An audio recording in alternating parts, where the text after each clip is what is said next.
Tôi dùng công đức để đổi lấy cơ hội tái sinh, kèm theo hệ thống bố mẹ thiên vị nói dối thành thật. Trên bàn ăn, mẹ nuôi gắp cái đùi gà duy nhất cho em trai. Trẻ con ăn thịt sẽ bị ngốc đấy. Mày lớn rồi, ăn tạm ít màn thầu với dưa muối là được. Giây tiếp theo em trai tại chỗ hóa thành thiểu năng. Hay năm 18 tuổi.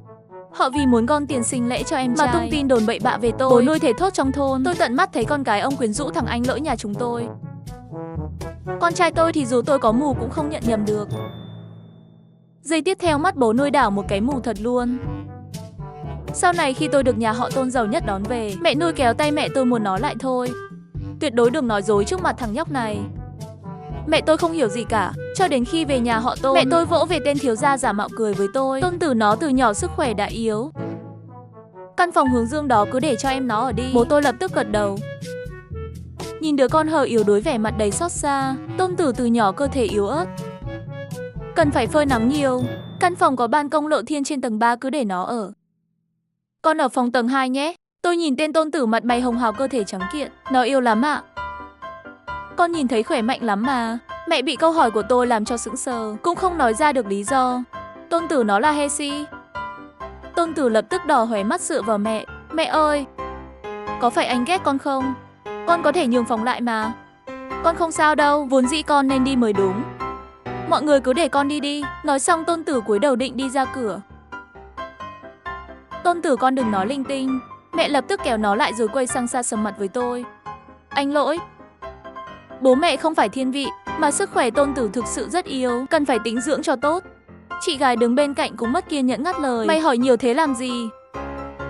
Tuy tao với mày có quan hệ huyết thống, nhưng tao chỉ nhận mỗi Tôn Tử thôi. Em trai, nếu mày đã về rồi, sau này mày là anh, phải nhường nhịn nó đấy. Kiếp trước tôi bị cặp bố mẹ nuôi tâm địa đen tối hành hạ, cuối cùng ghét quá mà ngủm đầu đường. Vốn tưởng do bố mẹ nuôi không thích mình, giờ xem ra dù có về nhà đẻ cũng chẳng sống tốt hơn là bao. Đã cho tôi cơ hội làm lại còn tặng kèm hệ thống. Vậy thì đừng trách tôi không khách sáo. Hay. Thật à, nó thực sự yếu thế sao à? Được rồi, con đừng có không hiểu chuyện như thế. Chẳng lẽ bố mẹ lại lừa con à? Đúng thế, Tôn Tử yếu ớt là sự thật. Bác sĩ cũng nói rồi, nếu chăm sóc không kỹ là sẽ ngất xỉu thổ huyết đấy. Ông ấy còn chưa dứt lời, giây tiếp theo, một ngụm máu đỏ tươi trực tiếp phun ra. Tôn Tử mềm nhũn ngã xuống, sắc mặt tái nhợt đi với tốc độ mắt thường có thể thấy được. Tôn Tử em trai. Ngay sau đó Tôn Tử được cả nhà đưa vào bệnh viện. Trong phòng bệnh ánh mắt Tôn Tử trống rỗng, chán nản tuyệt vọng, người khác thì vẻ mặt lo âu, tôi thì đứng bên cạnh lạnh lùng mở miệng. Ây chà, xem ra cơ thể này đúng là hư thật, trực tiếp học mấu luôn kìa. Tôn Lỗi, mày còn tính người không hả? Tôn Tử đã thế này rồi mà mày còn nói móc. Tôn Tử mạnh mẽ quay đầu lại, trong mắt tràn đầy hận thù trừng trừng nhìn tôi.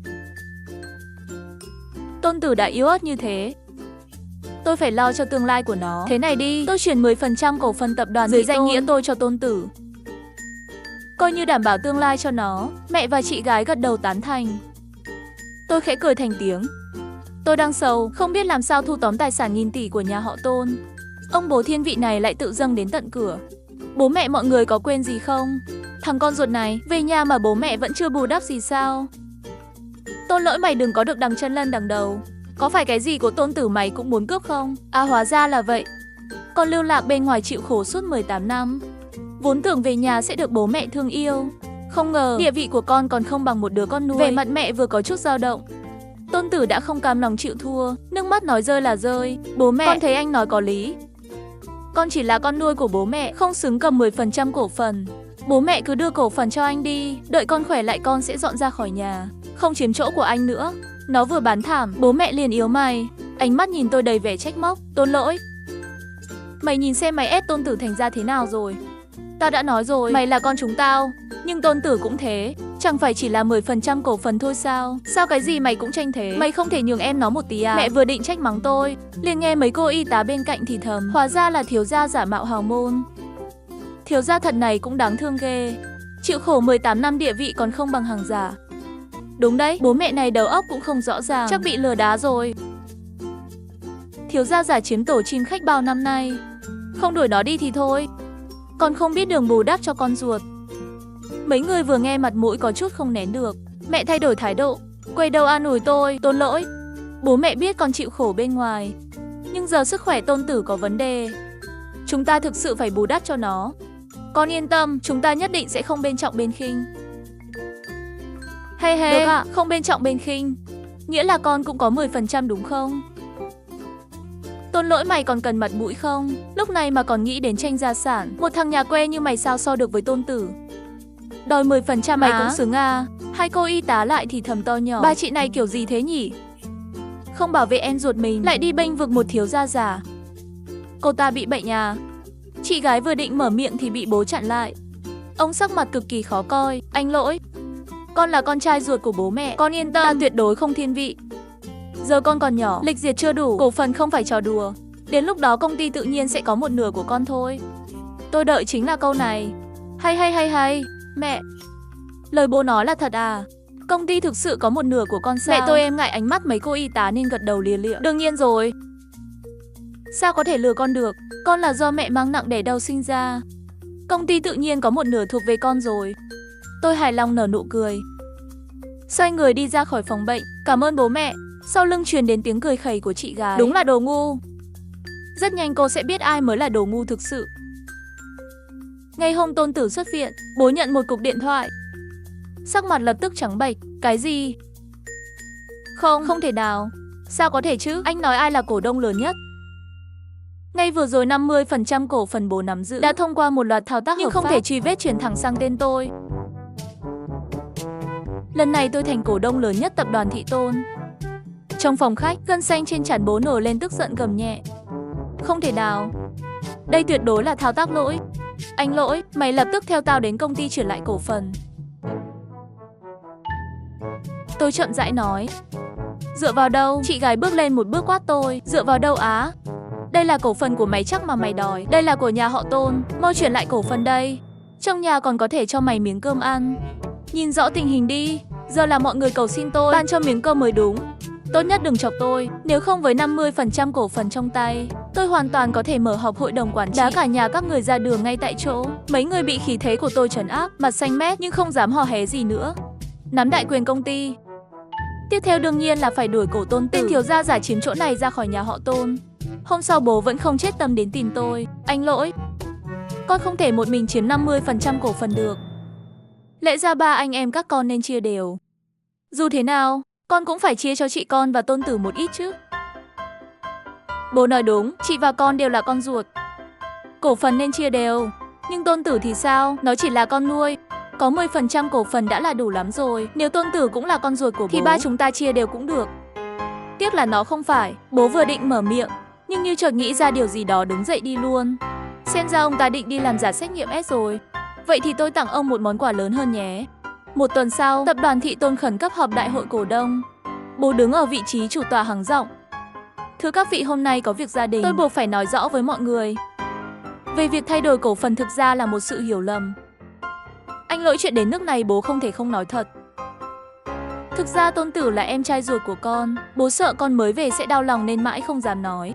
Đã là ba anh em ruột thịt, cổ phần này coi như chia đều, cũng nên nhả ra một phần chứ. Nếu con không tin, bố có báo cáo xét nghiệm S của cơ quan uy tín đây. Hóa ra bố không lừa con, tôn tử đúng là em trai ruột con thật. Thấy chưa, bố chắc chắn sẽ không lừa con. Tôn tử chính là con đẻ của bố. Trong lúc mọi người còn đang ngỡ ngàng và cả nhà họ đang vui vẻ, tôi cũng nhận lấy 2 tập tài liệu niêm phong từ tay người phụ trách. Đừng vội, ở đây còn 2 bản xét nghiệm S về tôn tử nữa. Tôi mở tài liệu được kết quả báo cáo cuối cùng cho bố. Khi nhìn rõ kết luận trên 2 bản báo cáo, bố mạnh mẽ ngẩng đầu lên, mặt cắt không còn giọt máu. Cái này không thể nào. Mẹ giật lấy bản báo cáo.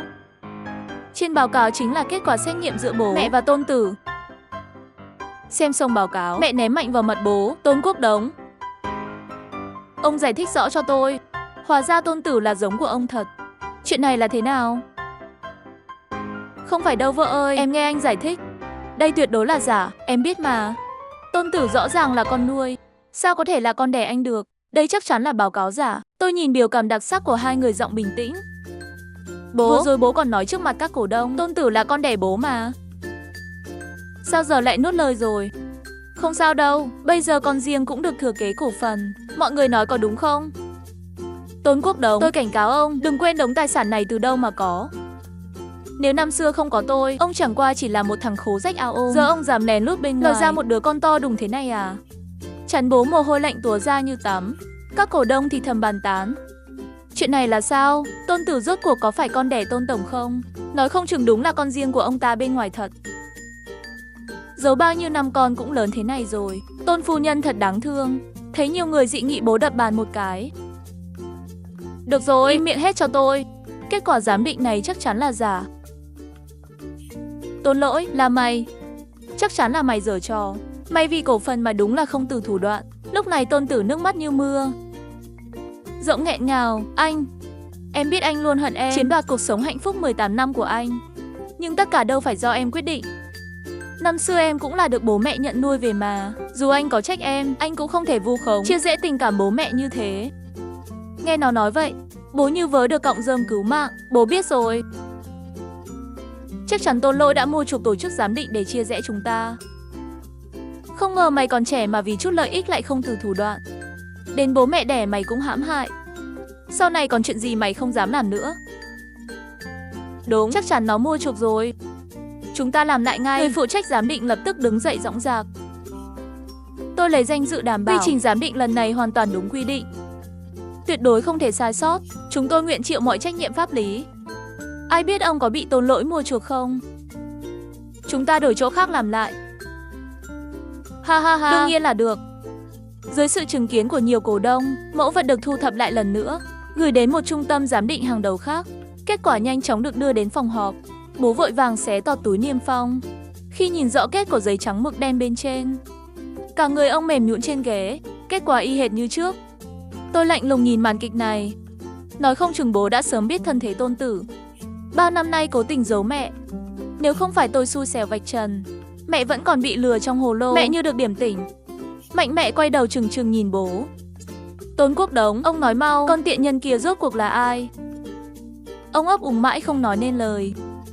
Mẹ hành động quyết liệt, chưa đến một tuần đã tìm ra mẹ ruột của Tôn Tử. Quả nhiên là mối tình đầu của bố.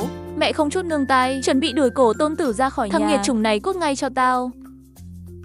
Sau này đừng để tao nhìn thấy mày nữa. Thấy bố không nói gì, mẹ trừng mắt. Sao? Tôn Quốc Đống, ông muốn cuốc cùng con trai ông không? Vợ ơi, anh sai rồi, đó là lúc trẻ anh nhất thời hồ đồ. Anh thật sự không biết con của anh với cô ta bị đưa vào trại phúc lợi. Anh thề trong lòng anh chỉ có em và gia đình mình thôi. Anh đuổi nó đi ngay đây. Từ nay đoạn tuyệt quan hệ với nó. Tôn Tử quỳ dưới đất khổ sở cầu xin. Bố, con xin bố đừng bỏ con không thể đi lang thang được. Chị ơi cứu em. Chị ơi em xin chị đấy. Chị gái muốn cứu, nhưng thấy mẹ đang nổi giận nên không dám ho he câu nào. Cuối cùng Tôn Tử vẫn bị vệ sĩ lôi đi. Trải qua biến cố lớn, cô chị gái luôn được chiều chuộng, dường như trưởng thành. Chỉ sau một đêm, cô ta chủ động vào công ty bắt đầu tiếp xúc nghiệp vụ. Mỗi lần gặp tôi ở phòng khách là lại buông lời hùng ác. Tôn Lỗi mày đợi đấy. Dù mày có 50% cổ phần thì sao chứ? Tao nhất định sẽ đạp mày dưới chân, đón Tôn Tử trở về vẻ vang. Tôi dùng ánh mắt nhìn kẻ thiểu năng nhìn chị gái, dựa vào cô. Thôi bớt đi, hai người chỉ có nước cùng cúc ra đường mà đoàn tụ. Cô yên tâm, chỉ cần công ty chưa phá sản thì tôi vẫn sẽ nắm chắc 50% cổ phần này trong tay. Còn cô chỉ có thể chớp mắt mà nhìn thôi. Tôn Lỗi mày nằm mơ đi, công ty không thể phá sản được. Cổ phần tao cũng nhất định sẽ lấy lại. Mày là cái thằng nhà quê chữ bẻ đôi không biết. Công ty mà vào tay mày có phá sản cũng là bình thường. Mày sắp phải uổng gió Tây Bắc rồi. Hôm sau thư ký đến báo cáo. Tôn Tổng, tôi phát hiện chị gái ngài gần đây hình như đang làm giả một số báo cáo số liệu. Nhưng rất lạ, trên báo cáo hiển thị tình trạng vận hành công ty không tốt. Mà rõ ràng công ty vẫn ổn mà. Hay. Không sao, cứ kệ cô ta làm giả. Lúc cần thiết cô có thể ra tay giúp cô ta một chút. Đúng rồi, mẹ tôi sắp xếp thế nào rồi? Tôn Tổng yên tâm, đều đã sắp xếp ổn thỏa. Chưa qua mấy ngày, tôi vừa về nhà đã thấy hai bố con mặt mày lo lắng ngồi trong phòng khách. Thấy tôi vào bố đập mạnh sất tài liệu lên bàn. Anh Lỗi, công ty xảy ra chuyện lớn rồi, vốn liếng sắp đứt đoạn rồi. Giờ chỉ có con mới cứu được công ty. Con mau chuyển tạm cổ phần dưới tên con cho bố để xoay vòng vốn đi, nếu không nhà họ Tôn chúng ta tiêu đời đấy. Mẹ ngồi bên cạnh đưa mắt nhìn tôi một cái, không nói năng gì. Chị gái thì trừng mắt nhìn tôi. Tôn Lỗi, mày có biết chính vì cổ phần nằm trong tay mày, công ty mới gặp khủng hoảng không? Giờ là lúc mày phải chuộc tội đấy. Thấy tôi không phản ứng, bố còn lôi ra báo cáo tài chính đã chuẩn bị kỹ lưỡng. Giờ con cũng tiếp xúc nghiệp vụ công ty rồi. Chắc đọc hiểu báo cáo này. Nhìn đi, khủng hoảng công ty không thể cản được nữa rồi. Cứ tiếp tục thế này nhà họ Tôn ta xong đời thật đấy. Đây chắc chắn là báo cáo giả. Họ tìm kiểm toán sư làm riêng để trả thù. Mắt thường tôi nhìn cũng không ra sơ hở nào hả? Thật à? Công ty sắp phá sản thật rồi à? Hesi, đúng thế, bố lừa con làm gì chứ? Hey, được thôi. Vì nhà họ Tôn, con giao ra thủ tục chuyển nhượng cổ phần. Làm xong chưa quá 2 ngày. Vốn liếng công ty đột nhiên xuất hiện lỗ hổng khổng lồ. Còn nghiêm trọng hơn gấp mấy lần bố miêu tả. Ông tức tối chạy đến chất vấn tôi. Tôn lỗi, mày có phải đã giở trò gì không? Sao vốn lén công ty đột nhiên đứt đoạn thế này? À mẹ mày gần đấy mất tích rồi. Mau giúp tìm đi. Tôi mở to mắt vẻ mặt vô tội hỏi lại bố. Bố đang nói gì thế? Không phải bố nói vốn liếng công ty có vấn đề sao? Cổ phần đều trong tay bố, vận hành cũng là bố lo. Giờ xảy ra chuyện sao lại quay sang hỏi con? Còn chuyện mẹ đi đâu sao con biết được? Bố há miệng mặt đỏ bừng vì nghẹn lời. Không ngờ tình hình công ty xuống dốc không phanh. Chỉ trong vài ngày ngắn ngủi, tập đoàn Thị Tôn thế mà thực sự đi đến bờ vực phá sản. Đến cả biệt thự đang ở cũng bị đem đi thế chấp trả nợ. Tôn lỗi, mày đúng là cái sao chổi. Mày vừa về cái là nhà ta chẳng có chuyện gì tốt lành. Vừa chuyển cổ phần cho mày là xảy ra chuyện. Giờ có chuyển lại cũng vô dụng rồi. Cả nhà chúng ta sắp bị đuổi ra đường rồi. Mày vừa lòng rồi chứ? Tôi ngồi trên ghế sofa phòng khách thảnh thơi xem điện thoại. Chị gái vẫn không chịu buông tha. Tôn lỗi, mày còn lì mặt ở đây làm gì? Đợi chủ nợ đến đuổi đi à? Hừ, tại sao tôi phải đi? Đây là nhà tôi mà. Sắp chết đến nơi còn cứng mồm. Lát nữa bị người ta đuổi cổ ra. Tao xem mày giấu mặt vào đâu. Bây giờ mày mới biết đây là nhà mày à? Lúc mày giở trò sau lưng sao không biết đây là nhà mày? Nếu không phải tại mày, nhà ta đang yên ấm vui vẻ. Tất cả là tại cái đồ sao chổi nhà mày. Tôi vẫn không nhúc nhích. Bố cũng gầm lên. Tôn lỗi, rốt cuộc mày muốn làm gì hả? Chị mày nói đúng đấy. Từ lúc mày về, cái nhà này chẳng có chuyện gì tốt đẹp cả. Mẹ mày giờ cũng mặt vô âm tín. Mày đúng là không biết xấu hổ. Tôi cần thể diện chứ. Lát nữa bị người ta đuổi ra ngoài. Mất mặt là mất mặt nhà họ Tôn chúng ta. Đúng lúc này quản gia bước vào. Hai người họ nhìn thấy liền vội vàng lùi lại. Thôi ông đừng quan tâm nó. Để một mình nó ở lại đây mà mất mặt. Loại người như nó phải để xã hội dạy dỗ cho một bài học. Chị gái vừa định nói tiếp, chỉ thấy quản gia đi thẳng đến trước mặt tôi. Người chào. Thiếu gia, mọi thứ đã chuẩn bị xong xuôi. Hai người ở cửa há hốc mồm kinh ngạc. Bố nghi hoặc chất vấn. Cái gì? Ông gọi nó là cái gì? Ông Tôn, nếu tôi nhớ không nhầm thì căn nhà này hiện tại không còn liên quan gì đến ông nữa. Mời các người ra ngoài ngay lập tức, chúng tôi phải phục vụ thiếu gia rồi. Ông nói cái gì? Ông phục vụ nó à? Này quản gia, tôi thấy ông nhận nhầm người rồi. Thằng này là thằng em trai rẻ tiền của tôi, không phải thiếu gia nhà họ Tôn gì mà ông cần tìm đâu. Nó không biết xấu hổ cứ ăn vạ ở đây không chịu đi. Các ông nếu thấy nó ngứa mắt thì cứ trực tiếp ném nó ra ngoài là được. Cái thằng chó ăn vạ này tùy các ông xử lý. Quản gia khó hiểu nhìn họ một cái, rồi lại cung kính cúi người trước tôi. Thiếu gia, xin ngài cứ dặn dò. Tôi từ từ đứng dậy, ánh mắt quét qua hai người. Xin lỗi nhé, quên không thông báo cho hai người. Người mua lại toàn bộ nợ nần của nhà họ Tôn và mua đất căn nhà này chính là tôi. Tôi mới là chủ nhân duy nhất ở đây, cũng là chủ nợ lớn nhất của các người. À đúng rồi, tôi đã sớm thu mua toàn bộ công ty con của tập đoàn Tôn Thị. Hơn nữa còn thành lập công ty mới ở nước ngoài. 2 tuần trước, mẹ cũng đã được tôi đón ra nước ngoài rồi. Xe chuẩn bị xong rồi chứ, 10 phút nữa xuất phát. Còn về phần hai người này, ném hết bọn họ cùng đồ đạc ra ngoài cho tôi. Tôn lỗi, mày có biết mày đang làm cái gì không hả? Biết thế lúc đầu bọn tao không nên tìm mày về, cứ để mày bị hành hạ cả đời ở cái nhà dưới quê đó cho xong. Tôi không muốn nói nhảm với các người. Nơi này đã không còn thuộc về các người nữa rồi. 2 tiếng nữa tôi sẽ lên máy bay ra nước ngoài. Kết cục là hai người bị tôi đuổi ra khỏi cửa. Còn tôi cũng chẳng rảnh mà quan tâm đến họ nữa. Sau đó tôi ngồi lên xe chuyên dụng, đi tới sân bay chuẩn bị xuất ngoại đoàn tụ cùng mẹ và bắt tay vào mở rộng công ty mới của mình.